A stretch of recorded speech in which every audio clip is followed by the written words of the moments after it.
Good afternoon, everyone, or good morning for those of you who are joining from the United States. It's welcome. My name is Francesco Giumelli. I'm Associate Professor in International Relations at the University of Groningen, and I coordinate with Pim Gergoed, who will introduce in a minute the Illicit Trade Group in Groningen. This is a group of like-minded people who is working on illicit trade topics here at the university. And we hope with these kind of events also to help the greater society to build up capacities in understanding and possibly dealing with illicit trade challenges. This event is organized with the Global Initiative Against Transnational Organized Crime. And then also the report that we're going to be talking about is going to be presented by Summer Walker and Walter Kemp. From the Global Initiative, and it's also organized by Sustainable Society here at the University of Groningen. We're going to be talking about global drivers and enablers of illicit economies with this great, I have to say that it was very, very interesting read of a report published a few weeks ago by Global Initiative and written by Summer and Walter. Summer is a senior analyst and the New York representative of GI, as we call Global Initiative. She has a very interesting and long experience working for NGOs and for other institutes on various issues on illicit trade, from drug policy to cybercrime. She studied at LSE at London School of Economics, and she has a background on human rights and development. Walter Kemp is the director of the Southeastern Europe Observatory at GI. He is also has very long experience in working with international organizations, the OSCE, International Peace Institute, the United Nations Office on Drugs and Crime, and he holds a PhD in international relations as well from the London School of Economics. Walter and Summer will present the report, and then Pim Gergoed, who is assistant professor in criminal law and criminal procedure here at the University of Groningen. He works on the Europeanization of criminal law and on a number of topics related to organized and financial crimes. And again, I'm very happy to coordinate the illicit trade group here in Groningen with him. And he will provide a few comments, and then afterwards we're going to have a joint discussion on the topics. Again, it's a great, very interesting report. I'm very happy to hear Summer and Walter presenting this, and then we will help and guide all the discussions. Again, without further ado, Summer, Walter, the floor is yours. Thanks again for joining us, and thanks again for this very interesting report. Thank you so much. First, we want to thank you, Francesco, and Pim for inviting us to do this talk. The Illicit Trade Group of the Sustainable Society and the University of Groningen for having us. We're looking forward to the discussion with the group here. So first, we just wanted to explain very briefly what this report is before we go into the report. So it's written from the perspective of the Global Initiative. We are a civil society group ourselves. The report draws on consultations with Global Initiative's Secretariat, with our network of experts, which is at this point over 500 experts from around the world, as well as recipients of the Global Initiative Civil Society Resilience Fund, who are grassroots actors on the ground. We did 9 consultations held in 5 different regions around the globe. And then we put this report together. It was a contribution to the Crime Congress in April of this year. The report itself is impressionistic. It's very wide sweeping. It's designed to show the interrelationships between megatrends, trajectories of organized crime since 2000, which was the year the UNTOC, the UN Convention Against Transnational Organized Crime, was adopted. So in this report, we tie together 3 major themes. The first is large-scale enablers of transnational organized crime. The second is changes and developments in markets themselves. And the third is what this means for responses. So I'm going to turn over quickly to Walter to go into the enablers. I'm going to just put up a PowerPoint presentation very quickly here. Thanks very much, Summer. And I'd also like to pay tribute to the designers of this report, because one thing that Summer and I wanted to do from the beginning was to make sure that this report had a different look and feel than your average report that you might see coming out of the UN or other official organizations. That because this was perceptions from civil society about the global illicit economy, it was really fun and interesting to work with these graphic designers. And if you haven't seen the report already, this cover gives you an idea of some of the graphics and the iconoclastic types of designs that are used. And I can't wait to hold a hard copy in my hands. It's great on the screen, but to have it in our hands will be a nice thing. So I'd like to first look at some of the drivers and enablers of some of the major trends that we've seen in the last 20 years. So on the left-hand side of your screen, you can see the situation as it was around the year 2000, and on the right-hand side, 2020. And we looked at different categories, for example, democracy, the fact that overall we see a more illiberal tendency in many countries in the last few years. Demographics, you can see some of the statistics there, the increase of the overall population, but also the increase in the number of migrants, 173 million in the year 2000, now up to 283 million. The number of displaced people has more than tripled in the last 20 years, and also the projection of the world population. It's grown, but also the projection for the next 20 to 30 years is considerable, and many of those people will be living in cities, as we'll see. The trajectory of conflict as well had been improving until about 2014, and now in the past few years is getting worse. Inequality has increased dramatically. Again, the trend had been improving as tens of millions of people were being lifted out of poverty in China. But in the last few years, not least because of COVID, inequality is increasing between countries, but also within countries and within societies. International banking, you can see there the statistics of the amount of money which is offshore. That is increasing, and this is money then that's not being used for public administration, public security. Infrastructure, the sheer amount of trade, the volume there. You can see the number of containers going through ports has nearly tripled, if not quadrupled, in the last 20 years. The number of free trade zones has increased, and the sheer volume of trade. And if 2% of this trade, for example, just to take a number, is somehow illicit, and the overall level of trade triples, then the percentage may stay the same, but the volume increases. Or to look at it another way, if about 90% of the world's trade goes through containers and less than 3% of those containers are checked, if the number of container traffic increases by a factor of 3 or 4, this is a boom for organized crime. Climate change is accelerating, and this has an impact on organized crime and some of these other mega trends. And also in the last 20 years, we have the fourth industrial revolution. And we wanted to look at these trends in and of themselves, but also the way that they're somehow interwoven with each other, and one cascades onto the other. And we'll describe that a bit more later on.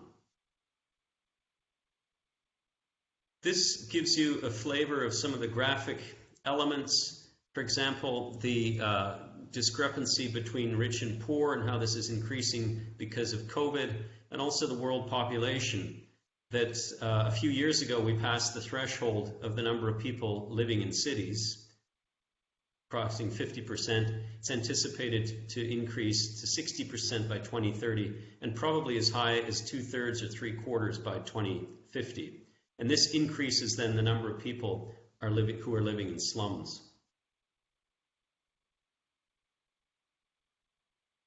I'll turn over then to Summer, who will look at some of the markets that we analyzed. I think you're on mute, Summer. Okay, thanks. So we looked at the markets in terms of their relationship to the enablers, as well as we tried to group a number of markets together to see how they layer upon each other. So we really tried to take a step back and a bird's eye view a little bit of sort of groupings of markets. So we looked at markets for human exploitation, environmental markets, illicit drug markets, cybercrime as a market, and illicit trade in legal goods. So I'm going to just run through these. I know we don't have a ton of time, but this, for example, is sort of our impressionistic view of the relationships between enablers and the changes in the markets in the last 20 years. And what you really see is quite an escalation.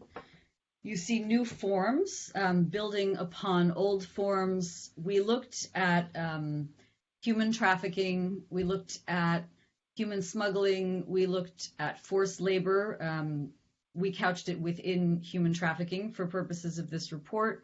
And we specifically looked at online sexual exploitation as a new form of crime, essentially over the last 20 years. You can go back a little bit earlier, of course, but really showing the rapid escalation in these new areas. So this is human exploitation. Then we looked at environmental markets, and we separated out natural resources from wildlife. So this is how we looked at natural resources. We looked at topics such as illegal logging, oil, e-waste, and then minerals. So we looked at gold and diamond.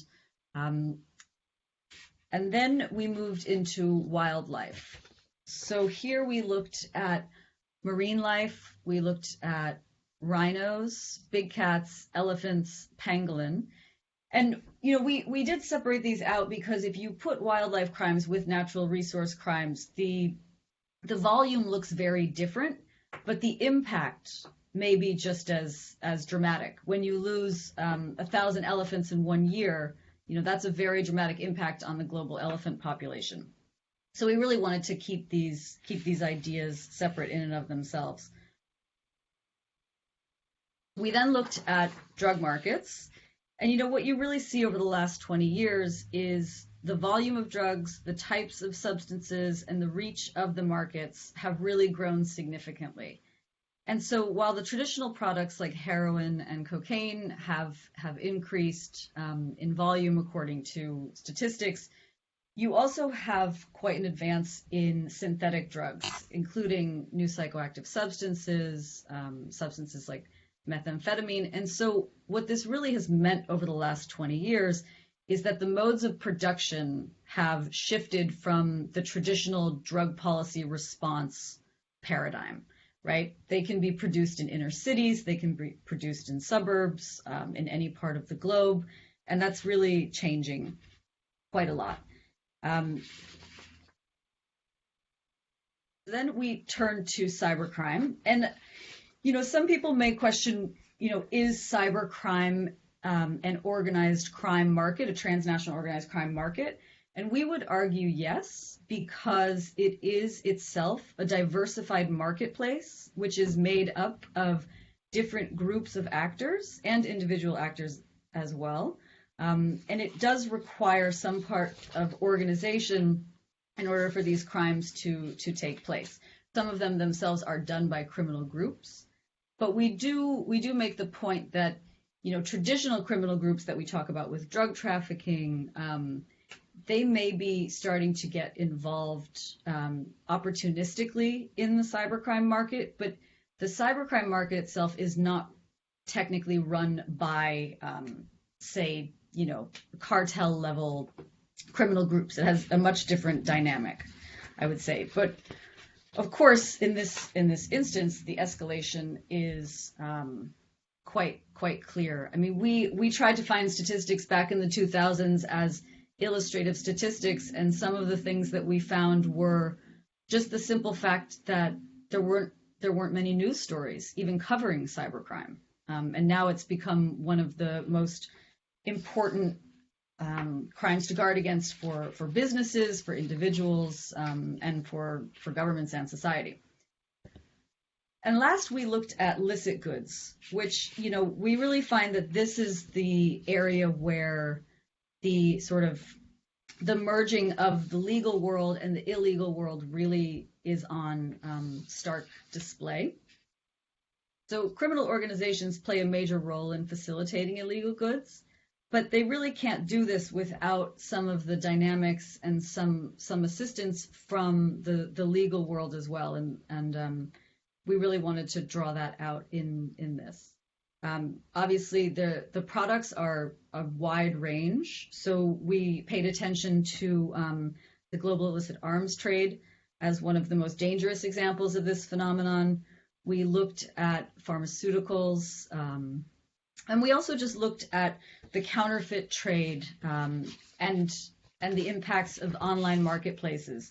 There's one U.S. government analysis that 2 out of 5 products online are counterfeit. So we really wanted to draw out the different areas of the illicit trade market in and of itself. So that's a quick run through of what the report starts to draw out on each market. And now I'm going to let Walter go into what this might mean for responses. Thanks very much. In terms of these trends, what you notice about most of them artistically is that they're going up, which in some cases is simply a reflection of increased global interdependence, interconnectedness. In some cases, when we're looking at these illicit markets, it's just simply bad news. So what we asked ourselves is, what could these emerging trends mean in terms of security, cooperation, development?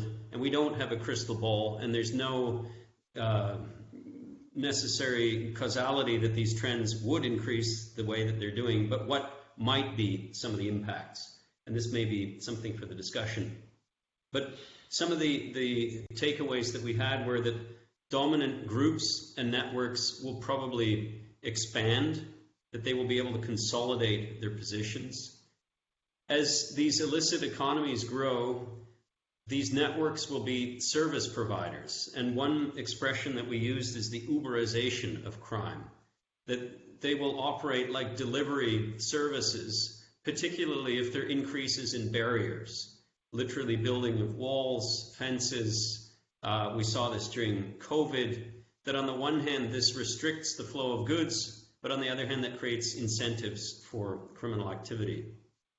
It's very likely that these groups may increase the use of violence, unless, of course, you have a situation like state capture, where the political, the business, and the criminal elites are all more or less the same people, in which case you don't necessarily need a lot of violence unless that position of monopoly is challenged. The other trend that we thought may well occur is that instead of criminal groups paying politicians, they may go the whole hog and increase political power for themselves. This is a lot of doom and gloom. We thought, okay, what could happen to combat these kind of trends? And this is then what we were looking at in terms of possible responses. Number one, and the main reason that the Global Initiative Against Transnational Organized Crime was created in the first place, is that despite the fact that this is a global challenge, and you can see the trend from the last 20 years that it's becoming more international, there is no global strategy to combat transnational organized crime. There's a UN convention, the Palermo Convention Against Transnational Organized Crime, but there's no global strategy. So one of our recommendations is to develop an overarching response. Secondly, ensure regular global reporting across a number of markets. There's a dearth of information on organized crime. Decades ago, people thought it wasn't possible to forecast the weather or to measure inflation. That's now possible. I hope 20 years from now, when we have a similar discussion, people will be able to say that we can now read these criminal markets a bit better than we could in the past. But to do that, we need more data, we need more information, we need better analysis. Another requirement is to elevate local inputs in policy. Very often you have these kind of macro level political discussions, including among countries that are part of the problem. that what we need to do is to hear more from the people who are affected by organized crime and to bring them to the table. And this is very much our focus on resilience in the global initiative. Just a few more points on what to do about the priority harms. Focus on reducing violence driven by illicit markets. That it's not often discussed, but more people are killed, a lot more people are killed because of crime-related violence than because of conflict in the world today, both in relative terms and absolute terms. We have to recognize criminal and corporate roles in environmental degradation. Right now, that approach is a little bit siloed. We want to make sure that, since the big focus moving forward is on climate change, understand how climate change is being driven in part by criminal groups and how criminal groups profit in turn by increased scarcity, to the point that there are now illicit markets for water and sand and charcoal, for example. And finally, create space for open dialogue on drug policy. We think that this can be much more creatively addressed. Three very last points, I promise, Mr. Chairman, and these are three prerequisites. Address online markets. Summers statistics there about the explosion of cybercrime, but also the use of cryptocurrencies, the effective use of technology by criminals. Can the law enforcement agencies also use technology to their advantage? So much money is going offshore. This is then reducing public administration, public security, which is then creating a new market for criminal groups. It's a lose-lose situation. So if we can go after the money that's in tax havens, this makes it much easier for states to actually be able to deliver the things that their people need. Because don't forget that there are harms from organized crime, but there are also positive impacts for many people where governance is weak, and that the criminal groups are actually the providers of security and administration. Finally, prioritize anti-corruption. This is the lubricant that makes all of this run. And we now refer to organized corruption, how they're actually state structures, but also working with the private sector to create systems which enrich each other, but which impoverish everybody else. So to summarize, the data is pretty grim. The pictures are pretty graphic and impressive. We think that it's possible to actually change the track, that we're not destined to continue on these kind of negative trajectories. But this is a bigger problem than just something for diplomats and politicians. It's going to take a much broader set of actors, including civil society, the private sector, parliamentarians, youth. And that's why in the Global Initiative, we're trying to raise awareness about the problem, but also to look for more effective solutions. So I hope that in this discussion, we can think of a few more. Well, Summer, Walter, thank you very much for this very interesting and extensive presentation. I have to say that, I'm really pleased that we have this report. This report is very concise, but really dense as well. And it really speaks to something that also we in Groningen think that the illicit trade should be the topic. It does present an holistic view to the problem, bringing in not only going way beyond organized crime, in understanding and pinpointing what are the problems and the challenges and the consequences. The report does a great job in bringing in macro trends with micro trends and evolutions within each sector. And it does a great job also in highlighting how illicit trade has an impact on our societies when it comes to the safety, the sustainability, and the security of our communities. So this is also what we really appreciate from Groningen, and what we try to do, and we want to be partners with GI in trying to increase and raise awareness of this problem. So again, I really enjoyed the read. It was a great report, and I think now Ariana is adding the report to the chat. So for everybody, if you have not read the report, please go open, download it, and read the report. It's super interesting. But of course, as anything, it's a starting point for a discussion. And then I would like to ask Pim now to offer some remarks on the report. Thank you, Pim, and the floor is yours. Yes, thanks, Francesco, and thanks to Summer and Walter for this excellent presentation of this indeed fantastic report, which is not only visually attractive, but also has a very rich content. And I have a couple of preliminary remarks too, actually, and then I have 4 remarks on the recommendations, but I'll come to that later. My first remark echoes a bit Francesco's remark on the comprehensive nature of the report. So that's really a great strength that you tackle these markets and these groups as a whole, because the sector is dynamic, and this view also makes the compartmentalization, which we still see in responses, inherently problematic.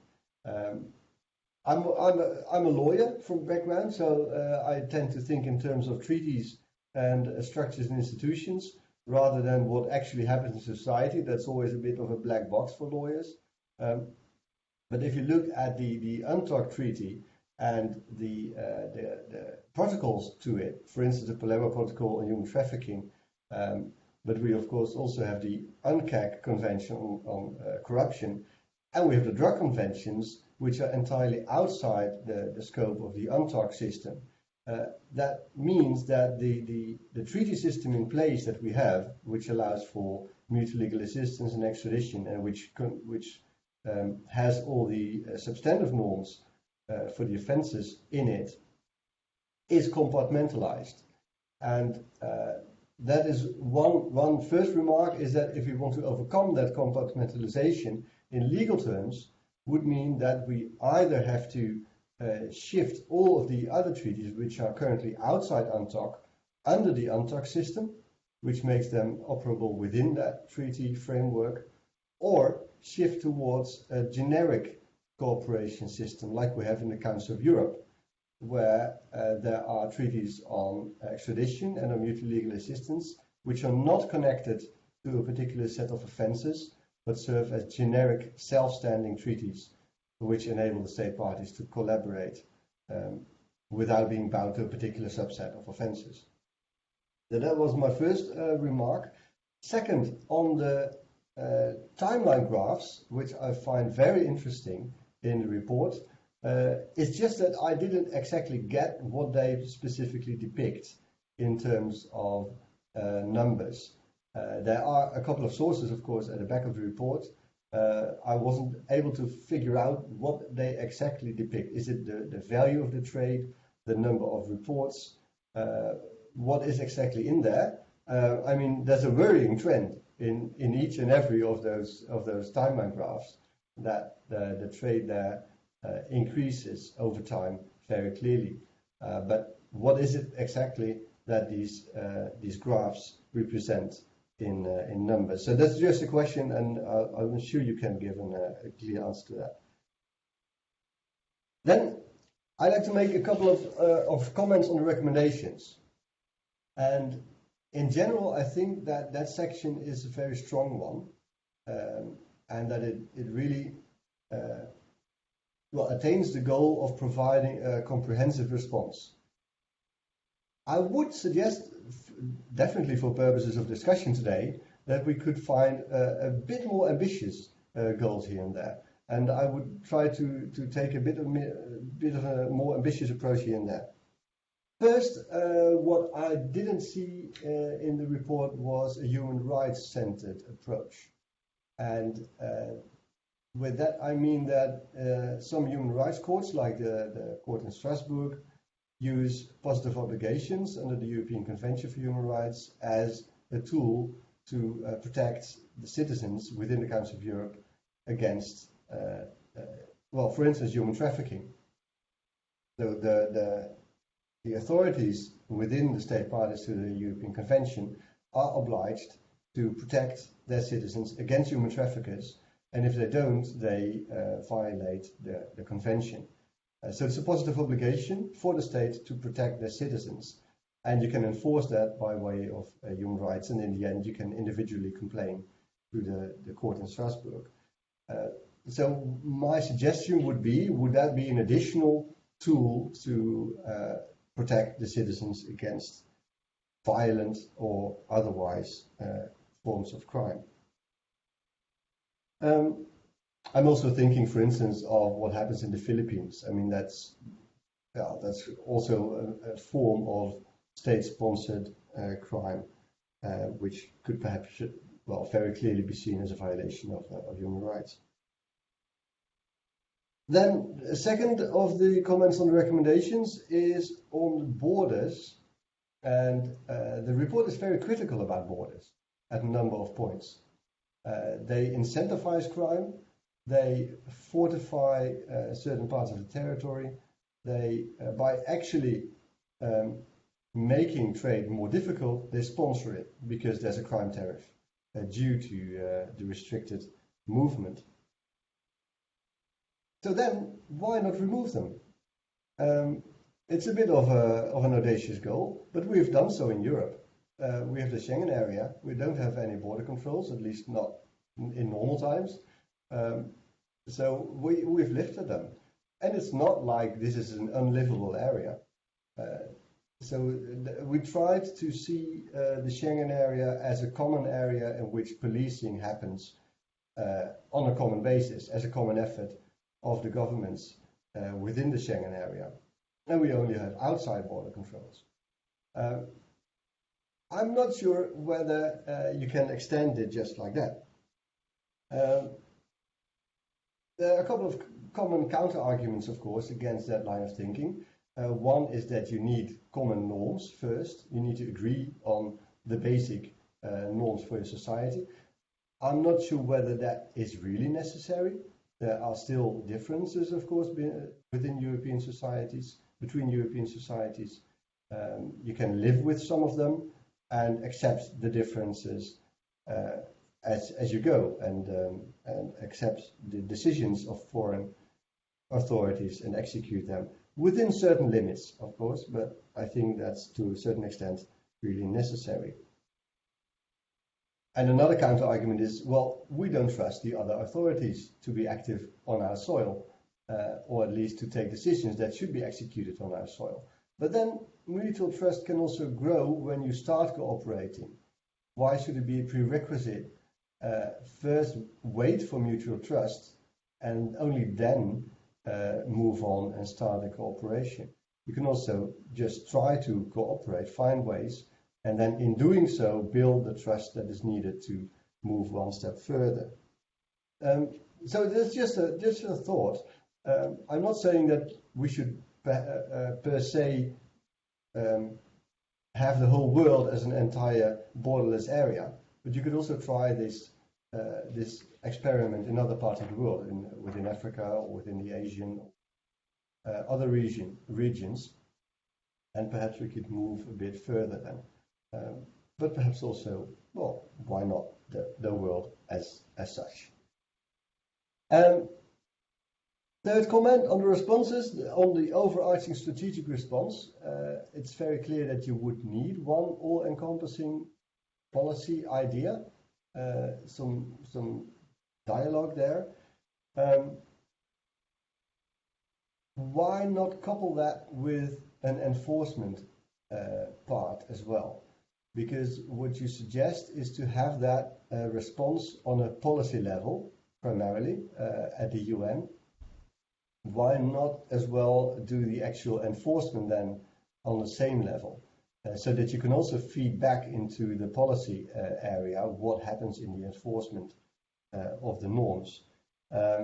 So the suggestion is already often made, why not include drug trafficking, terrorism, human trafficking in the competence of the International Criminal Court. There is an International Criminal Court. It tackles all kinds of crime that the world society finds despicable. Why not include some of those forms of transnational organized crime in its competence? I know the US is not in, but, well, why not? There's always hope. Then, fourth and last comment on legalization. I think the report is a bit cautious there. Particularly when it comes to cannabis, but also a bit further on drug policy primarily. Why not for more legalization? Why not shift the debate to what can we do to reduce harm instead of what can we do to fight crime? Because that's what you say is correct. I mean, that's often the way that this entire policy area is addressed in national politics, and that we see in European societies as well, that we find that politicians are promising to fight crime, to be serious on crime, to be tough on crime. Well, they should reduce harm from crime. That should be their goal. And if legalization is a better tool, then why not go for it? Perhaps we just need better education to tell everyone from the start, and to let everyone understand, have more access to rational argumentation, and try to find that out themselves. So that was my last comment. Overall, I thought it was a great report. I thought impressionistic is a bit cautious. It's better than that. It paints a very nice picture, and is an excellent tool for debate. So I hope that this will serve as a ground for debate. So thanks again, and let's move over to the discussion.